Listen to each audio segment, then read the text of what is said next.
So Ollie, Yeah. welcome to Swindon Town. How does it feel to be back in football management? I'm not sure I am at the minute, mate, the way today has gone. You know, it was only late last night. I decided to get an agent. I arranged to meet him, and before you know it, I'm here, which is completely mental to me, but I'm delighted, absolutely delighted, honestly. I'm obviously sorry for someone else's loss, but that's football. And I'm more than ready to come in and try and help. Let's talk about obviously that quick turnaround from, coming into Swindon Town. What's that been like, and how did it happen so quickly? Well, I arranged to meet an agent who I hadn't signed anything with yet because I wanted to get back on. Spoke to my wife over great lengths recently. Either she's getting fed up with me or I was getting hard to live with because I've missed the everyday running of a club and the everyday being involved in something. So I spoke to her. She said, well, the best way to do it is get an agent. Spoke to me mate Gary Penrose. He knows a bloke he works with. And so I arranged to meet him last night. And he went on his own. And he said he'd like to meet you. And it went from there. And it went so fast, it was completely unbelievable. So why was Swindon the right move? Well, the way the conversation went, really, you get a feeling for people, you get a feeling for what they want, you get a feeling of the style that they want to do things in, and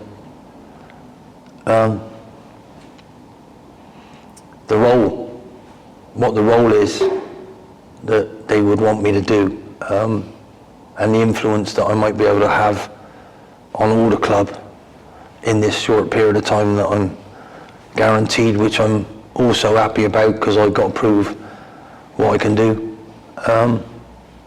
And for me, it's a brand new start where I haven't got to move. I haven't got to move my family. I haven't got to move my wife. I'm less than 14 miles away from the training ground, which is completely unbelievable. And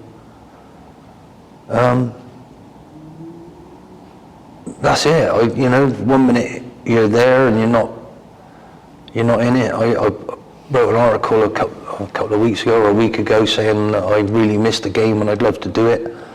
So I don't know if anybody, I just think it's an agent, having an agent who knows people and knows situations, and if it wasn't for that fella, I don't know where I'd be. I'd still be sat at home, I think. Let's focus on the role a little bit more. What's been said to you? You talk about, the role you'll play in this season, so what's that look like for you?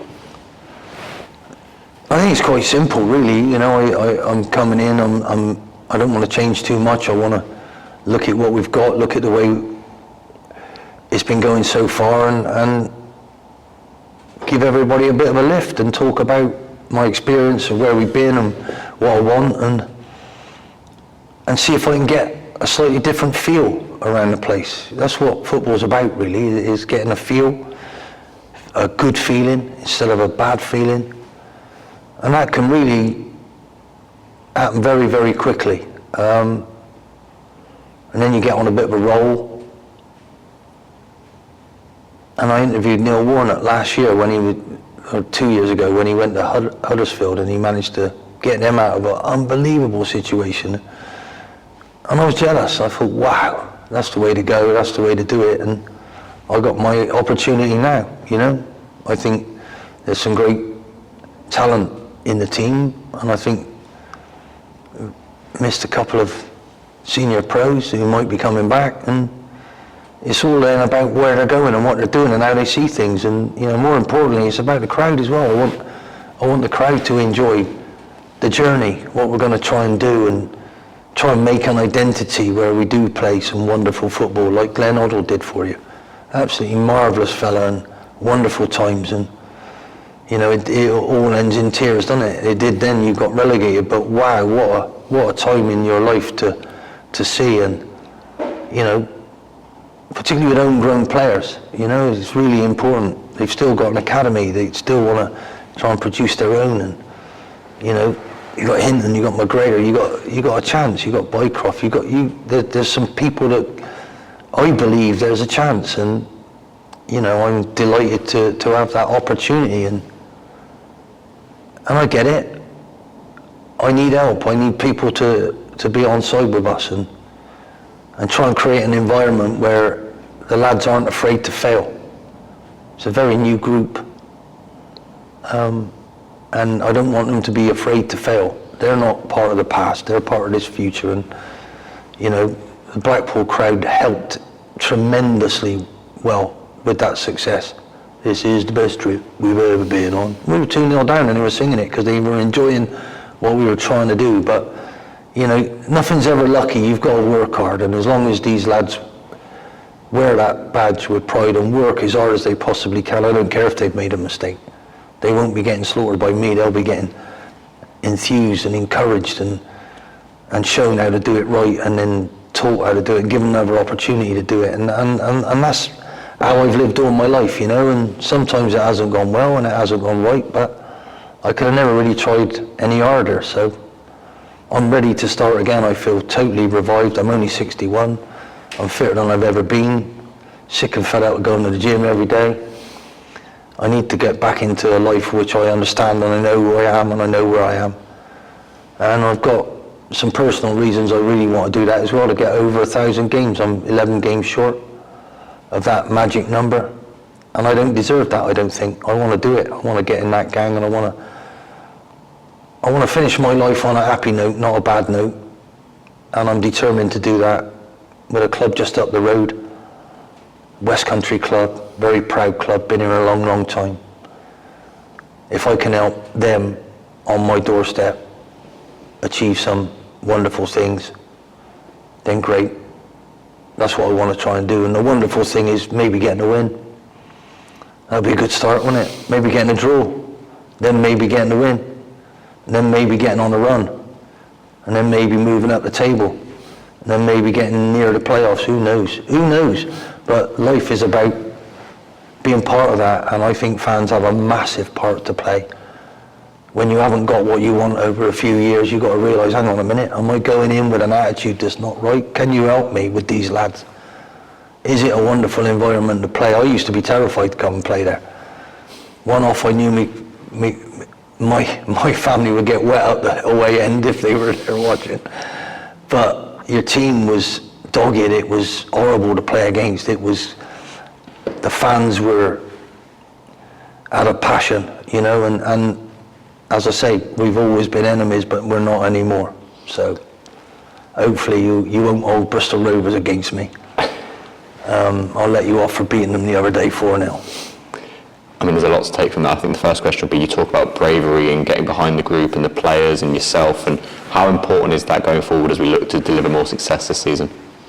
Bravery is a massive facet in your life. You have to be brave enough to go in the arena to start with, or do you sit on the outside, or, you know. But I want the lads to have the ball. I want them to believe in that they can play, and they can play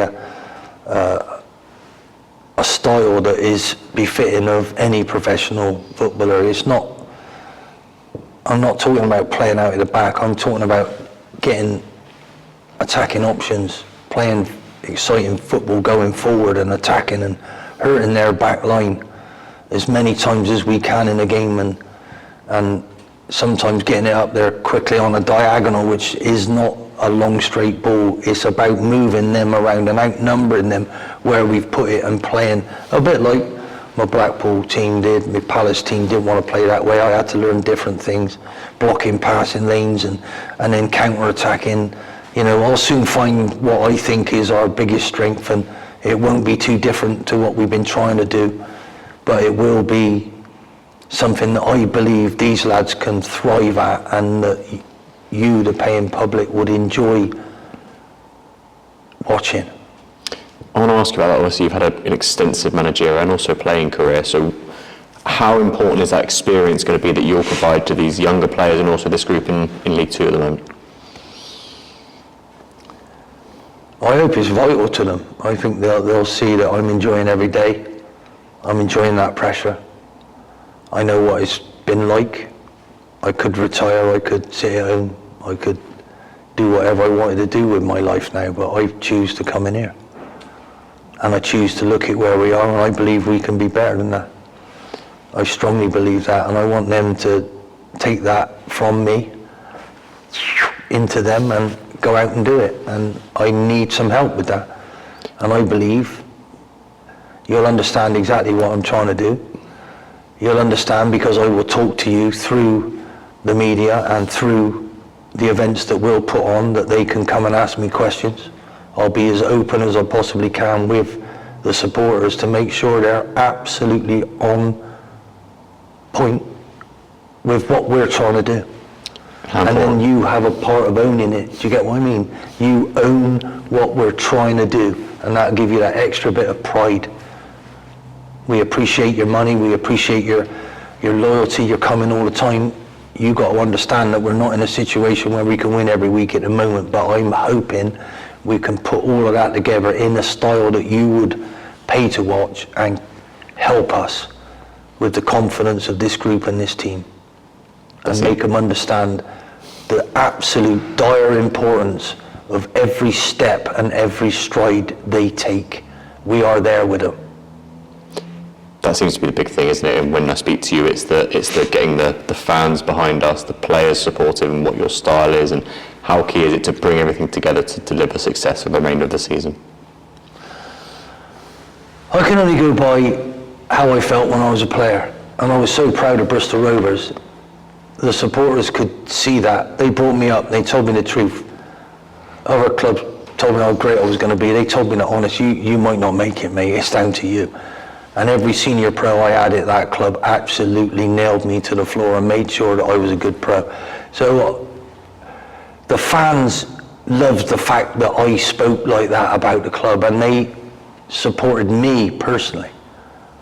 Ian Holloway's this, Ian Holloway's that. They made a song about me scoring goals. Holloway gets the ball and scores a goal. The players hated it, but he does nothing. But they said it in a way that rhymed with he scores a goal. But they helped me believe in myself. In the end, I had to leave Bristol because they weren't going to become a QPR who played in the top flight in the Premier League. In the end, Division 1, I managed to do that. And then, so my ambition was only done by a club that I had to go away to. So why can't we have something in the West Country that we're all proud of for a West Country lad to play in? So my dream is to actually bring a style of football and let everybody know we can do this. Do you realise that? We see it on the telly, but we can do this. If we train this way, we keep going this way, we go back to these basics, we do this over and over and over again with the support of the local people when they see that you're one of them. We can do this together, but you can't do it on your own. So I understand, I get what you want. I get where we are and in where we want to be, any of us. I suppose with all that in mind, what does a Swindon Town team managed by Ian Holloway look like to you? For a start, it's difficult, it's in red. Never been in red, me. Never. I'm always a blue and white, so I've got to get used to that. I'm sure I will. But what it is it's the pride of the place, it's the history of it, and it's what we can create now. And I hope when you're hearing what I'm saying, you'll see what I will try and bring to these lads here, and the responsibility that they have, the honour that they have to actually wear that shirt, and the pride that I want them to show every single time, even if we're losing, even if it goes wrong, even if they're still there, they're still brave, they're still trying, and they'll never stop fighting. Because winners aren't born, they're made. They are just losers who never ever give up. And I see that week in, week out here, right? And I want them to realise that I'm on your side providing you keep trying like that. And I believe the truth.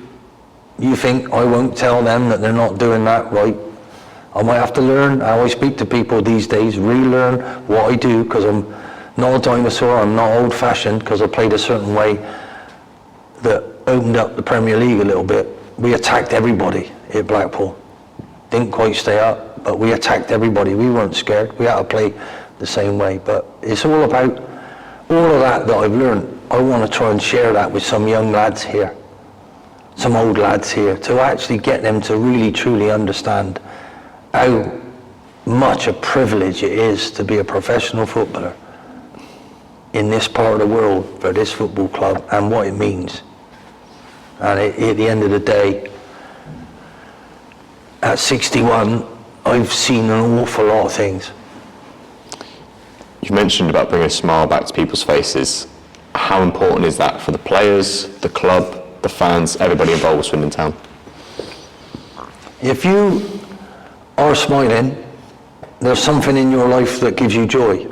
If you're not and you're moaning, I'm sorry, you're wasting your life right then, right there. So I'm going to come along and remind people, hang on a minute, there's no guarantee. Alex Ferguson didn't win every single week. Got a 60% win rate, you know, so come on, what did he do to 40% of the time, you know? You've got to realise that those bad things will come and they will go. You have to be there through all of it. And it's all about the style that you do it in, the pride that you show while you're doing it. And if that, any team who has that, I believe the fans are with them. I believe they are. And I believe that is leaving this game very, very quickly at the higher levels. Those players don't play like that. The senior players don't tell the younger ones like that. They don't care anymore. They don't do it. Not at this place. Not under me. And I'm not saying they haven't done it under Mark. I'm saying under me, that is a huge thing that I'm going to keep reminding them about. Keep reminding them. And we'll do regular things to bring the community back into helping us and us helping them. That's huge. But really, deep down, I want to get out on that grass, I want to look at what they're doing, and I want to help implement some of the things that I believe will give them better habits, will make them better players, will give them more belief. And then we might get some consistent, better results. You've touched on it, but looking at the current squad, how do you assess it? And of course, how are you going to work with the coaching staff here? Obviously, we know you know Marcus from your time working together as a player, so what's that been like? Don't know, I haven't really had a chance to see him yet. Don't really know that. None of that matters. I've looked at the squad. I've watched some clips on what YouTube. Some of the YouTube things are great. Looking at that, know all the names. Looked at the age groups of where people are. We've been missing two real senior players. Our two oldest players, Hall and Clark. They haven't been playing recently, and I think there's a lack of that leadership and that, you know, so they might be back, they might be fit. It's all a balance, and, you know, little tweaks here, little tweaks there, but, you know, at the end of the day, it's us. It's about all of us.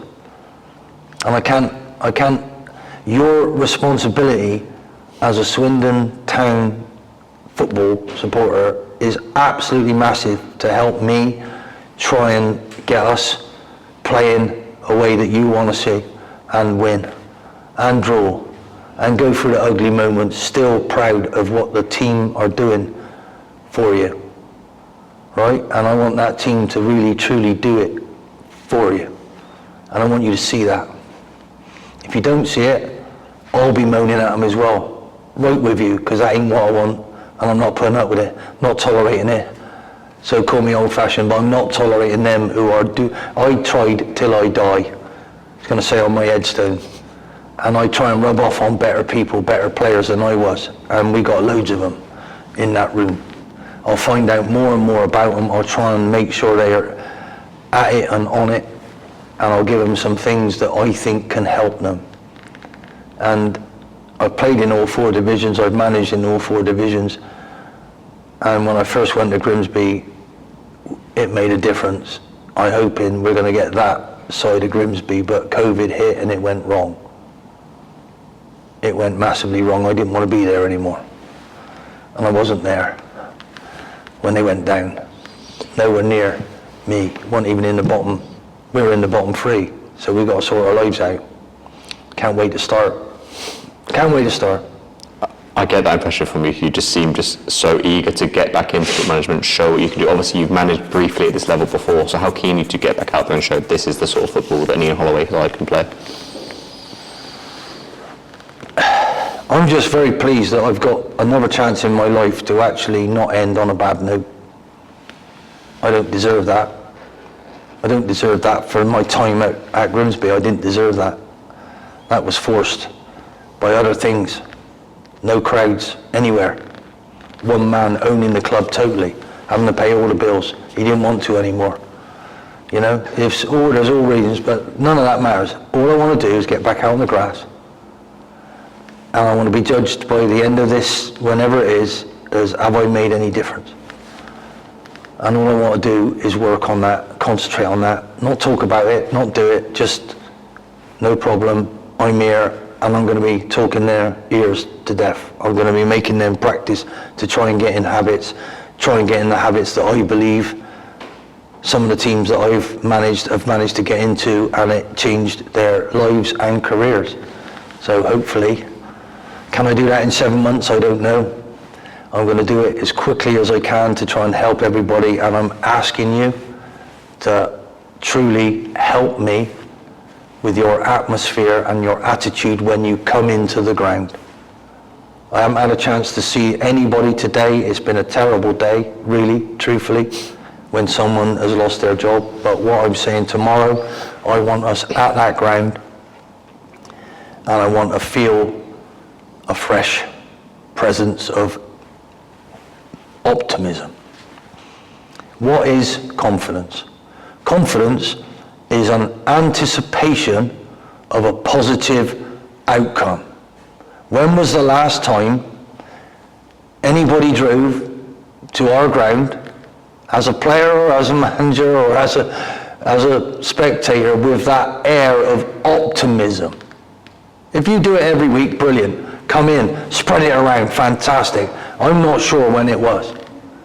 And that's what I'm going to bring. And I need you to do the same thing. Optimistic. That is life.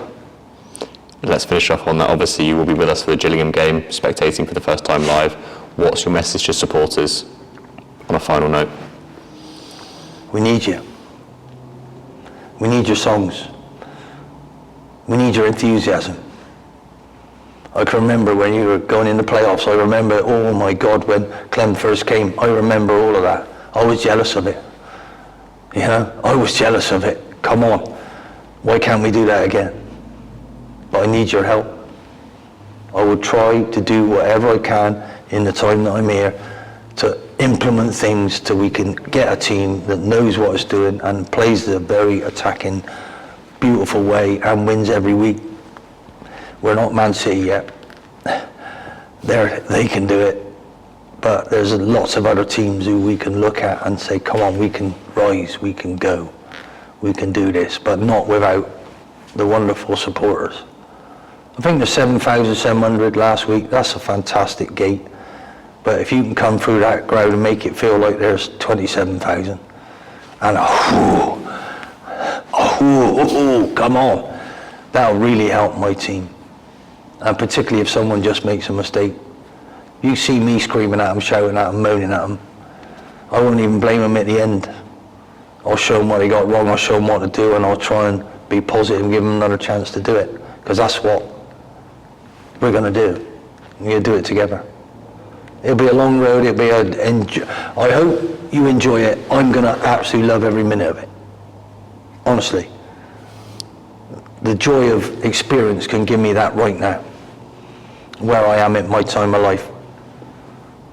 It's a wonderful, wonderful time. I'm still fit enough to do anything I want. It's just a wonderful time, and I've had a lot of time on my hands to think about things and what I would say if I was in front of a team again, and if that team weren't winning, what would I say, and where are we, and woo, come on.